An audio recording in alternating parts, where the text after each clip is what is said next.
공수처장님, 저는 대한민국 공수처의 낙후된 인권의식과 법리검토 수준에 정말 큰 우려를 표합니다. 대통령이 구속영장 청구된 날 국민 세금으로 와인 파티에서 국민들 마음 아프게 했죠.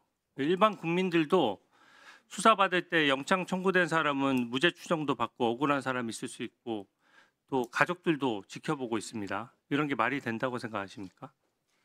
저희들 구속영장을 청구한 날 그 직전에 2차 체포영장을 위해서 우리 수사기획관 등 많은 직원들이 애를 썼습니다. 특히 네, 좋습니다. 네, 그 정도 들을게요.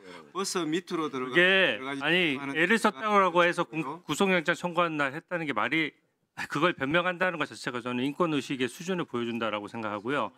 아까 공수처장님 스스로가 박한수에 대해서 관할 오류로 중앙지법에 청구했다라고 했습니다. 이 중요 사건에서 관할 오류가 있었다는 걸 스스로 인정하고 있는 거고요. 이상민 장관 케이스도 마찬가지예요. 사건을 가져갔는데 한 달 동안 아무것도 안 하다가 경찰에 슬그머니 내려보냈습니다.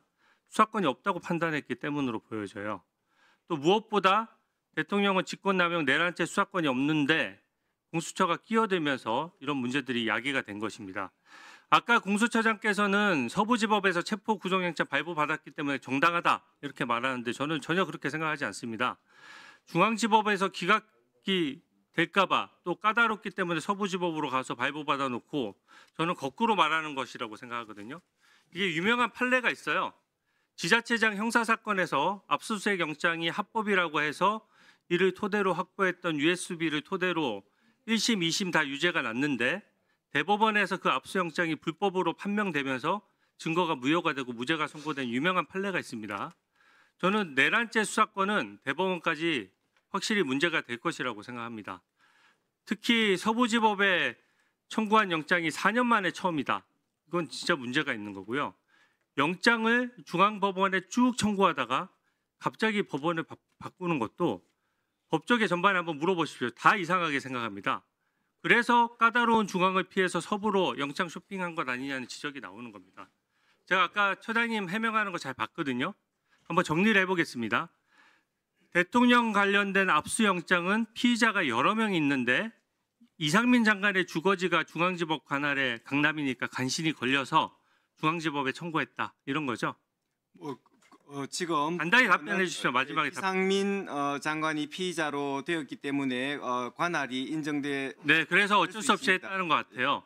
근데 그 영장만 하더라도 압수수색 장소가 대부분 용산이고 국회고 이상민 장관 주소지 외에 다른 주된 피의자들은 전부 다 관할이 전부 다 중앙이 아닌데 이상민 장관 한 명 때문에 중앙 관할을 억지로 만들어냈다는 말로 들려서 이게 일반적이지 않다는 말씀 먼저 드리겠고요.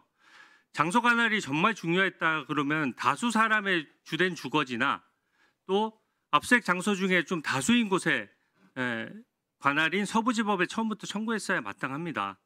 이상민 장관 한 명 때문에 중앙이 했다는 게 핑계로 보여지고요. 또 보니까 윤석열 대통령은 주소지와 범죄지가 모두 서부지법 관할이어서 어쩔 수 없이 서부지법에 청구했다. 이런 지금 입장이시죠? 그죠? 네, 지금 윤석열 간단히만 말씀하세요. 해서 체포영장을 청구함에 있어서는 지금 중앙법원의 관할이 있나? 하나만 물어보겠습니다. 형사소송법도 여러 가지 관할이 있어요. 네. 공범관계에 있는 사람이 관할이 있으면 관련 관할이 생기는 겁니다. 그 형사소송법 원칙 아닙니까? 맞습니다. 그러면 윤석열 대통령은 딱 서부지법에만 관할이 있는 겁니까? 아니면 중앙과 서부에 둘 다 관할이 있는 것입니까? 서부법원에 제일 먼저 그 관할이 있고요. 그다음에 국회가 또 범죄지인 아니 먼저라는 개념이 없죠. 중앙에만 서부에만 가능한 겁니까? 아니면 중앙과 서부에 둘 다 가능한 것입니까? 지금 그 당시 간단한 돌아가 질문이지 보면은 않습니까? 지금 중앙법원 같은 경우에는 피의자가 지금 이상민 장관이 포함되어 있을 때는 중앙법원에 관할이 생기지만 지금 범죄지나 피의자의 소재 그러니까 중앙 서부에 둘 다 관할이 있는 거예요? 하면 지금 중앙법원에 그 관할이 생기는 것은 그때 피의자로 들어간 이상민 장관이 포함될 때는 관할이 생깁니다. 그러면 이상민 장관의 포함 여부에 따라 딱딱 바뀐다는 이런 얘기는 그렇지만은 저희들이 이제 그 이후에 이제 수사를 진행하면서 잠깐만요. 이상민 장관이 이제 그 타겟에서 제외되면서 저는 공수처장 해명이 진실에 기반하지 않고 순간순간 상황에 맞춰서 법리와 변명을 지어내고 있다고 생각하거든요. 5번 PPT 좀 띄워주세요. 5번 PPT 보시면은 이게 12월 6일자 김용현 장관에 대한 체포영장입니다. 그러면은 김용현 체포영장 저기 딱 보시다시피 중앙지방법원에 청구를 했어요. 주소지를 보면 서대문구로 되어 있습니다. 서대문구 어디 관할입니까? 서부지방법원 관할이죠? 네. 서부지방법원 관할이고 관저라고 하더라도 국방부 장관 관저는 용산에 있습니다.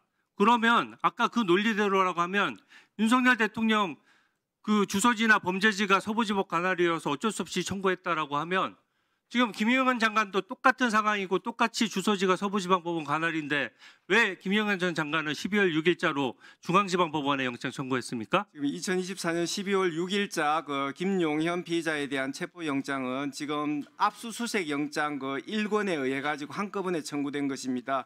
여러 피의자 그래서 압수영장이랑 같이 청구했기 때문에 체포영장을 청구했다는 얘기예요? 저희들은 그런 부분에 있어서 지금 법리적으로 말이 안 되죠. 자, 좋습니다. 중앙법원에 청구했습니다. PPT 6번 띄워주세요.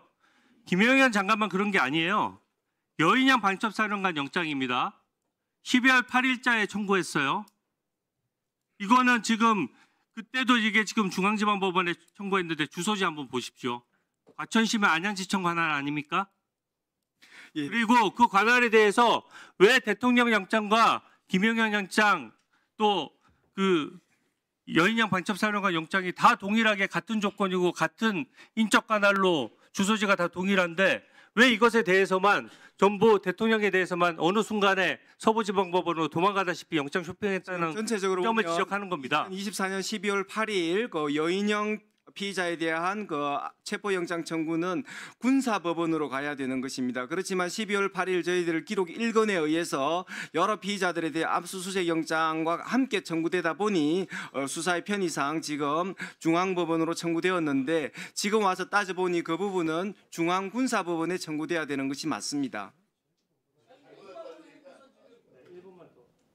질의하신 분들이 지금 누구십니까 지금? 우리 주 의원님은 1분이요? 네. 1분.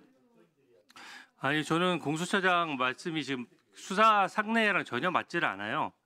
어떤 영장을 청구하는 건 그 영장별로 관할이 있는 겁니다. 그리고 관련 사건 관할이라는 게 있는 거예요. 근데 지금 말씀은 그때그때 지원해서 하는 말씀인 게 분명한 것이 체포영장과 압수영장을 같이 청구했는데 압수영장의 관할이 중앙지방법원에 있으면 체포영장도 중앙지방법원에 관할이 있다. 이런 논리거든요.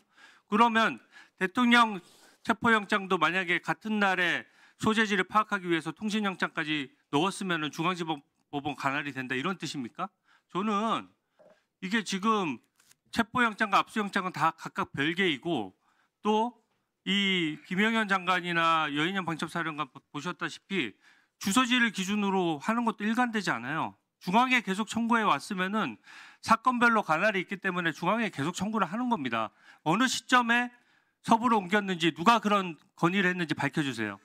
의원님, 간단히 말씀드리겠습니다. 12월 6일, 그다음에 12월 8일 두 번에 걸쳐서 청구한 영장은 기각되었고, 그다음에 12월 16일 날 지금 청구한 영장은 서울중앙법원에서 발부가 되었습니다.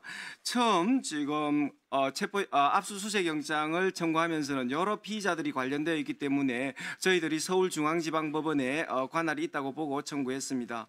그 다음에 이제 피의자들이 나눠서 지금 여러 가지를 업무 처리함에 있어서 군인들이 문제되었을 때는 중앙군사법원에 했고요. 그 다음에 지금 김용현 피의자에 대한 체포영장은 동부법원에 청구했고요. 그 다음에 윤석열 대통령에 대한 체포영장은 지금 따져보면은 범죄지나 그 다음에 주소지가 지금 중앙법원에 지금 없게 됩니다. 그렇기 때문에 저희들이 여러 관할 정도가 제일 높은 서부법원에 청구하게 된 것입니다.